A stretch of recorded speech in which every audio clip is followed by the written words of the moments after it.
Where when we kind of went through, you could tell there was a look on their face of like, oh my, who approved this? Like, who is allowing these guys to, we're going to film a whole operation? And, you know, they had to let us through, and they did, but... Did they tell you anything? Not much. They just, it was clear that they knew who we were. They were expecting us. They were ordered to clear us. They, you know, did a formality of kind of searching us, but they weren't really looking for anything. They didn't tell the driver anything, like, who are these guys, or? They knew exactly who we were. They were radioed ahead that there's going to be some guys coming. Let them through. Where, in any other circumstance, we wouldn't have had a prayer of even getting close to that checkpoint. And when we did, there would have been absolutely no going through. There's nobody. I mean, this is the checkpoint that's after the police and after the army. Like, these are the guys that are really running the show. Right. And so, you know, without that. What do you think would have happened to you if you guys didn't get the green light but still went on this trip? We never would have made it. We never would have made it even close to the border. I don't think we would have even gotten up to the fence. Juan Carlos, did you witness any or experience any of these checkpoints being stopped by military or? No, anyone? not at all. At that time, 1992, it was not that heavy, the problem on the border. Right now it is. So when you left home, you traveled by bus, by car, or how did you get closer to the border? I went from Veracruz to Mexico City. I took a bus from that trip. But from Mexico City to Tijuana, I took an airplane. And it was easy. I mean, I have my credentials, I have my identification, everything, and no problems. Until I arrived to the airport of Tijuana. Then they call judiciales over there in Mexico. It's like police right here. And they start asking for papers. And I show them, and they says, where are you going? I came to visit, you know, I'm just as a tourist. But no problems at all, no problems at all. It is by far more dangerous now because of all the organized crime and whatnot. But I mean, people have gotten robbed making this journey for years before. Did you guys encounter any of these bandits that they call? No, actually, after I arrived to the airport, they already have an address where to go, an hotel where to go. From the hotel, then they take us to the border, and from the border, we try to cross it. Right. But the coyotes know where to take you, what to say, and they instruct you if the judiciales stop you, what to say and what not to say. That's it. Did you, Christof? No, we didn't actually encounter any. We were that was one of our big fears. We were nervous about them because we knew that they are around everywhere. But we also had the impression, although we're not totally sure, that we were getting a little more of a secure route because of the gentleman that we'd secured permission of to go through. So I think that we were going through a route where even the bandits knew this is an area not to mess with. But we don't know. We just kind of were surprised that in our entire journey we didn't see a single soul. Yeah. Well, other dangers are obviously the desert itself. What was it like? Well, I know you came through Tijuana, but Christof, how was it like crossing the desert?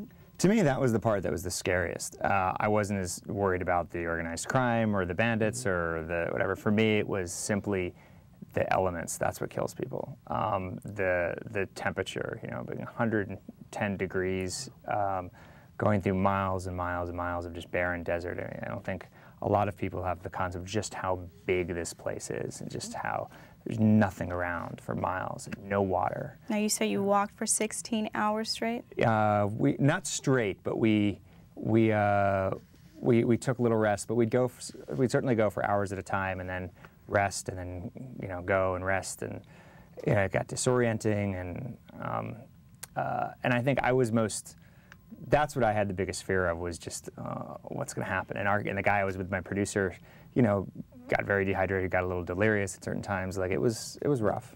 Now I know you guys were so close to the border, but the coyote was stalling so much. Why was he stalling so much? It's funny. My producer and I disagree on what that was about. I think his opinion is that he was feeling us out more and started to have second thoughts about, like, do I really want to do this, or or trying to confuse us, just walking us back and forth, so we wouldn't be able to document exactly where we were crossing. And my feeling the whole time was, I just think, and you know what the guy was saying is, he was waiting it out, waiting for the perfect time to cross. There's, you know, you only get one shot to actually get over the border, and so you've got to wait for the perfect opportunity. And he, you know, he had eyes like an eagle and would see things that we couldn't see, and say, "Hey, I see Border Patrol up ahead," or "There's a camera there," or whatever. We didn't say anything, you know. But they have the system down really packed. So you eventually crossed. Yeah. I have a clip of when you guys crossed. There it was. Those red poles are the border fence. That was it. Just some metal sticks.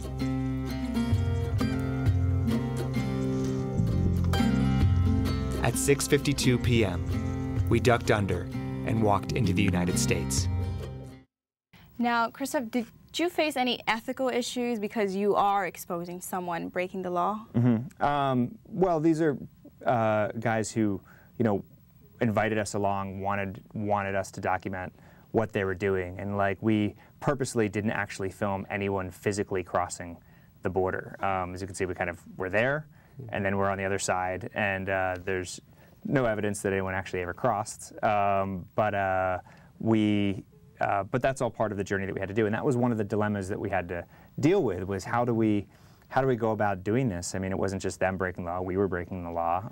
Certainly it's worse off for them if they're caught, but they really felt that they knew that they needed this story out. They wanted their story out, so we documented it. Juan Carlos, you didn't go through the desert when you migrated in 1982. No. You crossed through TJ, right? Tijuana? Yeah. How was that like for you?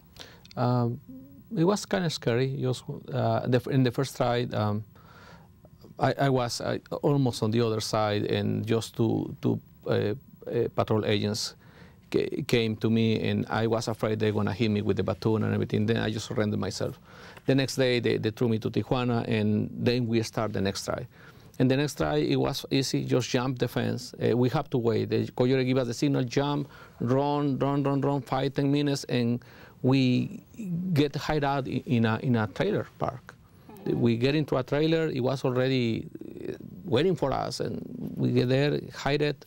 Next day morning, they make us travel to in a car to Oceanside. We stay one day right there. Then the next day, they bring us to Los Angeles. So when you stayed in Oceanside, where did you stay?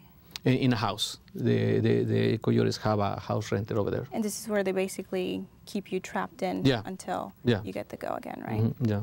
So you've been living and working in the U.S. for 20 years. Would you take this trip again? Is it worth it? It is worth it, yes, of course. Whatever my family and I am enjoying it. I mean, for that part, for the benefits and everything, yes. But definitely, I will think it twice if I have to cross it in the conditions that are right now. Okay. I have to think it. Well, I want to thank you guys for being here today. I wish we had more time to discuss this, but fortunately we don't. I'm Castro, and you're watching On Point. After you crossed, they didn't want you to see the American side of what is the American side? That's basically the guys on the American side of the border that are in on allowing people in. Whether that be Border Patrol agents that are paid off, or certain routes that are people look the other way, we agreed to those terms. Like, okay, we'll cross over, we'll go through the majority of the journey, but whatever underground thing is happening in the U.S., okay, we won't film it. We don't have to tell us what it is. So we parted ways, and that was that.